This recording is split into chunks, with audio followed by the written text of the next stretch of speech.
Hi everyone, एक और नए दमदार वीडियो में आप सभी का एक बार फिर से स्वागत है। तो साथियों, आपने अभी तक पिछले वीडियो को नहीं देखा है तो जय चैनल के प्ले लिस्ट में वहां पर आपको सभी वीडियो मिल जाएगा। तो आज की इस वीडियो क्लास का हमारा पहला प्रश्न है, एक विक्रेता अपने सामान पर लागत मूल्य से 20% अधिक मूल्य अंकित करता है, फिर वह उस पर कुछ छूट देता है और 8% का लाभ कमाता है। तो छूट की दर क्या होगी? ठीक है, तो कितना है? मान लीजिए इसका जो है क्रय मूल्य वह है 100 रुपया। तो जब इसका क्रय मूल्य मान लेते हैं कि इसका है क्रय मूल्य 100 रुपया, तो कितना अधिक अंकित करता है? ये 20% अधिक अंकित मूल्य करता है। यहाँ से एमपी जो कर रहा है वो कर रहा है 100 से 20 अधिक, यानी कि 120 रुपया कर रहा है। फिर यहाँ पर दिया है कि फिर वह उस पर कुछ छूट देता है और 8% का लाभ कमाता है। ठीक है, यहाँ से हो जाएगा एमपी यानी कि 120 इंटू का 100 माइनस का डिस्काउंट। तो मान के डिस्काउंट जो है वो इसका 1% है और बॉटम में जाएगा ये 100। ठीक है, और कितना हो रहा है इसको लाभ? इसको लाभ हो रहा है 8% का। तो 100 पर 108 लाभ होगा, तो यहाँ से हो जाएगा 100 गुने का 108 और बॉटम हो जाएगा ये 100। तो यहाँ से ये डबल जीरो ये कैंसिल आउट हो जाएगा। ठीक है, और यहाँ से 20 छके 20 से और ये 20 पाँचे 100 हो जाएगा। फिर यहाँ से हो जाएगा 6 एकम 6 4। ठीक है, यानी कि 48, तो 8 छक 48 हो जाएगा। तो यहाँ से हमारा आ जाएगा 100 माइनस का x बराबर में 18 पाँचे 90। यहाँ से x बराबर में हमारा जाएगा 100 माइनस का 90, यानी कि 10% जो है वो इसका डिस्काउंट है, इनकी छूट है। तो यही हमारा जो है 10% वो राइट आंसर हो जाएगा। अगला प्रश्न है कि किस कारोबार में P 3 माह के लिए 9100 रुपये, Q 2 माह के लिए 6825 रुपये और R 5 माह के लिए 8190 रुपये का निवेश करता है। यदि कुल लाभ की राशि 4158 रुपये है तो Q को कितना लाभ मिलना चाहिए? ठीक है, तो आइए इसको आसान तरीका से आपको समझाने की कोशिश करते हैं। जैसे P, Q और R 3 तो व्यक्ति है, तो P है यहाँ से, फिर कितना Q है, फिर R है। ठीक है, जैसे P कितने के लिए लगा रहा है? ये लगा रहा है 3 माह के लिए, और कितना रुपया लगा रहा है? ये लगा रहा है 9100 रुपया। ठीक है, फिर यहाँ से Q आता है, Q लगाता है यहाँ से 2 माह के लिए, और ये रुपया लगाता है 6825 रुपया। फिर यहाँ से R आता है, और R कितने महीने के लगाता है? ये लगाता है 5 महीने के लिए और 8190 रुपये लगाता है। ठीक है, यहाँ से जो कटेगा उसको कटा देंगे 3 से, 3 एकम 3, और यहाँ से 3 दूनी 6, 3 दूनी 6, 2 3 7 21, 1 3 5 15, और यहाँ से हो जाएगा 27 तिया 81 और 3 के 9 हो जाएगा। ठीक है, अब यहाँ से जाएगा कितना से? 5 से जाएगा। ठीक है, यहाँ से हो जाएगा 18 5 90। ठीक है, 1 5 दूनी 10 हो जाएगा। फिर यहाँ से 5 है तो 5 के 20, 2 5 25, 2 5 25 हो जाएगा, और यहाँ से ये 5 25। ठीक है, 2 5 के 20, 3 5 6 के 30 हो जाएगा। फिर अभी जाएगा यहाँ से 5 से, तो यहाँ से हो जाएगा 5 15, 3 5 6 के 30, 2 5 के 20, और यहाँ से ये 5 9 45, 5 एकम 5, और यहाँ से 5 एकम 5 कैंसिल आउट हो जाएगा।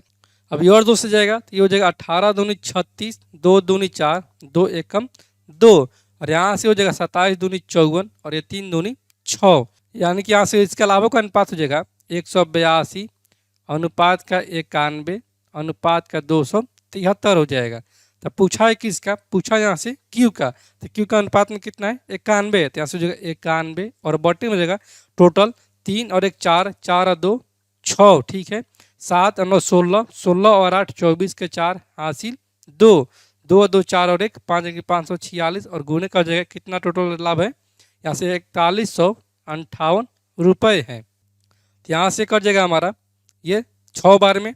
ठीक है, यहाँ से हमारा हो जाएगा 6, और यहाँ से हो जाएगा 6 6 1 36। ठीक है, 5 यानी कि 6 नंबर 54। ठीक है, 1 76 18 6 से 93 रुपये जो है यहाँ से Q का हिस्सा है, और यही हमारा राइट आंसर हो जाएगा। अगला प्रश्न ये है कि राम की आय श्याम की आय से 100 रुपये अधिक है। यदि राम और श्याम की औसत आय 850 रुपये है तो राम की आय कितनी है? ठीक है, जैसे राम और श्याम है, R फोर राम हो जाएगा और S फोर श्याम हो जाएगा। इसका एवरेज कितना दिया है? एवरेज यहाँ से इसका दिया है कि ये जो है ये 850 रुपये है। ठीक है, इनका जो कितना हो जाएगा? राम और श्याम का जो हो जाएगा 0 5 दूनी 10 के 0 8 दूनी 16 और 1 17 की 1700 रुपये हो जाएगा। जबकि ऐसे प्रश्न में दिया है आगे कि राम की आय जो है वो श्याम की आय से 100 रुपये अधिक है, यानी कि इन दोनों का अंतर कितना दिया है, 100 रुपया दिया है। तो ऐसे हो जाएगा राम और श्याम का अंतर ये हो जाएगा 100। तो पूछा है किसका, पूछा यहाँ से कि राम की आय कितनी है, तो दोनों को जोड़ देंगे। तो यहाँ से हो जाएगा 2 राम, ठीक है, और माइनस का श्याम प्लस का श्याम कैंसिल आउट, बराबर में 17 और 1 18, 100 हो जाएगा। यहाँ से 2 9 18 की राम की जो आय है वो यहाँ से 900 रुपये है राम की आय। तो यही हमारा जो है वो राइट आंसर हो जाएगा। अगला प्रश्न है कि पी क्यू और आर किसी काम को क्रमशः 60 दिन 100 दिन और 80 दिनों में कर सकते हैं। वे काम को पूरा करने के लिए मिलकर काम करते हैं और 2256 रुपये प्राप्त करते हैं, तो पी को कितने रुपए प्राप्त होंगे। यहाँ से राशि का जो बंटवारा हो जाएगा वो उनके क्षमताओं के अनुसार राशि का बंटवारा होगा, न कि इनके दिन के अनुसार बंटवारा होगा, ठीक है। तो कितने व्यक्ति पी क्यू और आर है, जैसे पी है,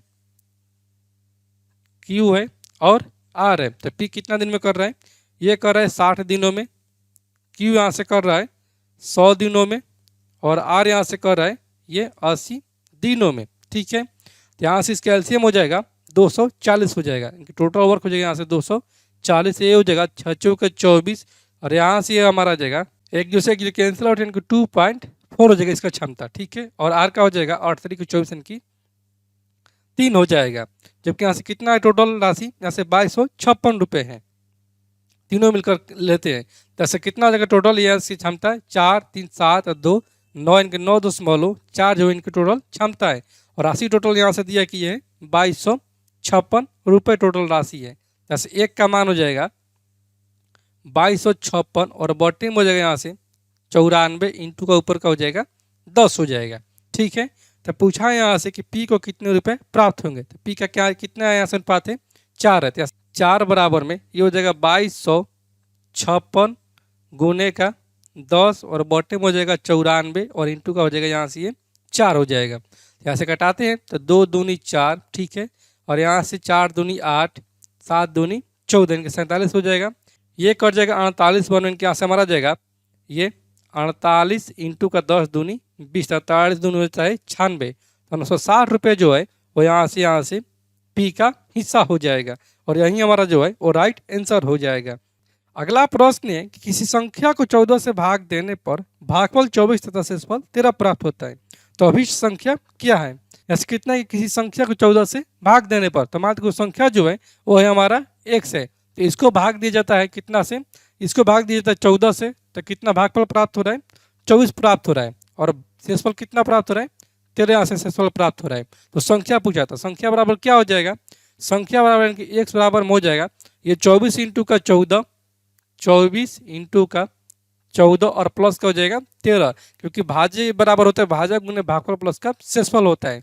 जैसे संख्या हमारा प्राप्त हो जाएगा ये 14 चौके 56 का 6 हासिल 5 और 14 दूनी 28 से 5 33 इनके 336 और प्लस का ये हो जाएगा 13। तो यहाँ से हमारा संख्या आ जाएगा ये 36 से 13 यानी कि ये हो जाएगा 49, इनके 349 जो है यह हमारी एक तो संख्या है और ये इसी का मान पूछा है, तो यही हमारा राइट आंसर हो जाएगा। अगला प्रश्न है कि 7 क्रमागत विषम संख्या का औसत 27 है, तो बीच वाली संख्या कितनी है, ठीक है।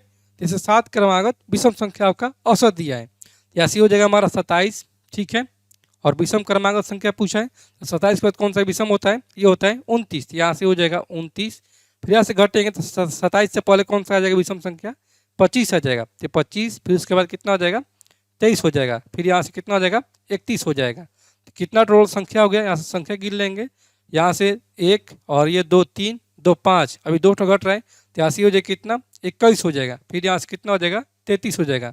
ये विषम संख्या है, तो बीच वाली संख्या पूछा है, तो बीच वाली संख्या कितना हो जाएगा, यही हमारा 87 हो जाएगा, क्योंकि एवरेज ही होता है वो ठीक मिडिल वाली संख्या, यानी कि बीच वाली संख्या हमारा 27 सही उत्तर हो जाएगा। अगला प्रश्न है कि दो संख्याओं का HCF और LCM क्रमशः 44 और 264 है। यदि पहली संख्या को 2 से भाग दिया जाए तो भागफल 44 होता है, तो दूसरी संख्या निम्नलिखित में से क्या होगी। तो मान लेते कि दोनों संख्याएं जो है वो A और B है, तो जब पहली संख्या को मान लेते हैं A, दूसरी संख्या को मान लेते हैं B। जैसे प्रश्न में दिया है कि यदि पहली संख्या को 2 से भाग दिया जाता है, यानी कि A को 2 से भाग दिया जाता है, तो कितना भागफल प्राप्त हो रहा है, यहाँ से 44 भागफल प्राप्त हो रहा है। तो संख्या कितना हो जाएगा, A बराबर हो जाएगा 44 दूनी 88, इनकी पहली संख्या कितना है, यहाँ पर ये 88 है। और दूसरी संख्या को मान लेते कि ये बी है, माने हैं, ठीक है।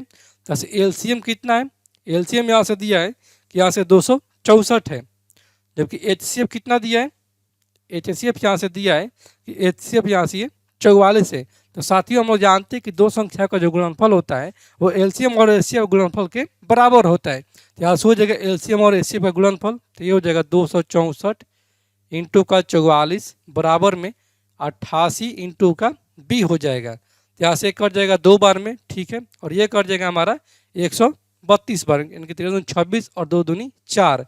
तो दूसरी संख्या जो है वो यहाँ से हमारे 132 सही आंसर हो जाएगा, ठीक है। अगला प्रश्न है कि किसी साड़ी का अंकित कीमत 200 रुपये है। इस अंकित कीमत पर 20% छूट देने के पश्चात दुकानदार को 16 रुपये का लाभ होता है, तो लाभ प्रतिशत कितना होगा, ठीक है। इस अंकित मूल्य कितना दिया है, अंकित मूल्य जो है मार्केट प्राइस वो यहाँ से दिया कि 200 रुपये है, और यहाँ से डिस्काउंट दिया जा रहा है 20% का। तो डिस्काउंट जब दिया जाएगा 20% का, तो 200 का 20% निकाल देंगे, तो 200 के यहाँ से 20% हो जाएगा। यहाँ से डबल जीरो कैंसिल आउट, और ये 20 दूनी 40 रुपये का डिस्काउंट दिया जा रहा है। तो बेचा जा रहा है कितने में, 200 से 40 कम, यानी कि 160 में बेचा जा रहा है, यानी कि विक्रय मूल्य किया जा रहा है 160 रुपये में। जबकि यहाँ से दिया है आगे कि दुकानदार को 16 रुपये का लाभ प्राप्त होता है। तो जब इसमें 16 रुपये का लाभ प्राप्त हो रहा है तो कितना क्रय मूल्य इसका है, क्रय मूल्य 16 रुपये इसका कम, तो 16 रुपये घटा देंगे यहाँ से इसको। तो यहाँ से हो जाएगा 16 4 20, 20 और 40 60, यानी कि 144 रुपये जो है वो इसका क्रय मूल्य है। यहाँ से पूछा है कि लाभ परसेंट कितना होगा, तो लाभ परसेंट बराबर में होता है लाभ गुणे 100 बटा में क्रय मूल्य। यहाँ से लाभ यानी कि प्रॉफिट परसेंट बराबर में हो जाएगा लाभ, तो लाभ हमारे 16 का इंटू का 100 और बटे में हो जाएगा क्रय मूल्य, ठीक है। तो क्रय मूल्य यहाँ से हो जाएगा 144 हो जाएगा। तो 16 9 44 इनके 100 बटा में 9, 100 बटा 9 का मतलब कि 11 सहित 1 बटा में 9% का इसको प्रॉफिट हो रहा है, और यही हमारा जो है वो राइट आंसर हो जाएगा। अगला प्रश्न ये है कि एक व्यक्ति ने अपनी घड़ी 5% की हानि पर बेची। यदि वो 56.25 रुपये अधिक में बेचता तो उसे 10% का लाभ होता है। तो घड़ी का लागत मूल्य की कॉस्ट प्राइस क्या है, जैसे कितना बेच रहे हैं 5% की हानि पर, जैसे हो जाएगा लॉस, ये हो जाएगा 5% का हो जाएगा, ठीक है। और आगे कि 10% का लाभ होता है, यदि वो इतना में बेचता तो प्रॉफिट कितना हो रहा है 10% का। तो लॉस और प्रॉफिट का अंतर कितना होता है, ये होता है दोनों का जो होता है 10 से 5 15% हो जाएगा अंतर इसका। और इसी 15% का हमारे प्रश्न में दिया है कि ये 56.25 रुपये अधिक में ये बेचा था। जैसे 15% तो 1% का हमारा कितना हो जाएगा, ये हो जाएगा 5625 और बटे में हो जाएगा ये 1500 हो जाएगा, ठीक है। क्योंकि यहाँ से पॉइंट हटा है तो बटे में 100 की है, तो 100 ना की कर 100 से गुना कर दिए तो 1500 हो गया। ये कर जाएगा हमारा 5 से, इनकी पस्ती आई 15, ठीक है। और ये 5 एकम 5, ठीक है। फिर 5 एकम 5, 5 दूनी 10 और 5 आहा 25, अभी और जाएगा 5 से, 5 6 के 30, ठीक है। और ये 5 दूनी 10, 5 दूनी 10, 5 आहा 25, फिर जाएगा 15 चौके 60, और यहाँ से 15 15 225, इनकी 1% का यहाँ से माना गया, वो हमारा 15 बटा में 4 आ गया था। पूछा इसका कॉस्ट प्राइस कितना है। तो कोई भी वस्तु जो होती है अपने आप में 100% होती है, जैसे कॉस्ट प्राइस या 100% निकाल देंगे तो कॉस्ट प्राइस इसका हो जाएगा 100% बराबर में ये 15 बटे में 4 इंटू का 100 हो जाएगा। तो ये हो जाएगा 25 चौके 100, ठीक है। और 25 5 125, इनकी 5 हासिल 12 और 25 से 12 37, तो 375 रुपये जो है वो इसका कॉस्ट प्राइस है, और यही हमारा राइट आंसर हो जाएगा। अगला प्रश्न है कि किसी कारखाने में सभी श्रमिकों का औसत वेतन 8,000 रुपये है, 7 तकनीशियनों का औसत वेतन 12,000 रुपये है, और शेष का औसत वेतन 6,000 रुपये है। तो कारखाने में कुल कितने श्रमिक हैं, ठीक है। जैसे टोटल श्रमिकों का कितना है औसत वेतन 8,000 रुपये है, जैसे हो जाएगा 8,000 रुपये, ठीक है। जबकि ऐसे देखिए 7 तकनीशियन का औसत वेतन 12,000 रुपये है, ऐसे तकनीशियन हो जाएगा, और तकनीशियन कितना है 7 है, ठीक है। और इसका औसत वेतन जो है वो यहाँ से कि 12,000 रुपये है, जैसे हो जाएगा 12,000 रुपये। फिर आगे कि और शेष का औसत वेतन 6,000 रुपये, तो मान लेते कि शेष है तो कितना है 7, तो इसमें हो गया, तो शेष कितना हो जाएगा x माइनस का 7 हो जाएगा। मान लेते कि टोटल संख्या जो है वो है x, जैसे शेष बच जाएंगे x माइनस का 7। और इसका कितना है औसत वेतन, इसका है 6,000 रुपये। तो यहाँ से हो जाएगा 6,000 रुपये। तो ये बन जाएगा हमारा एलिगेशन मेथड से। ठीक है, तो यहाँ से हमारा हो जाएगा 12,000 में से 8,000 जाएगा तो हो जाएगा 4,000।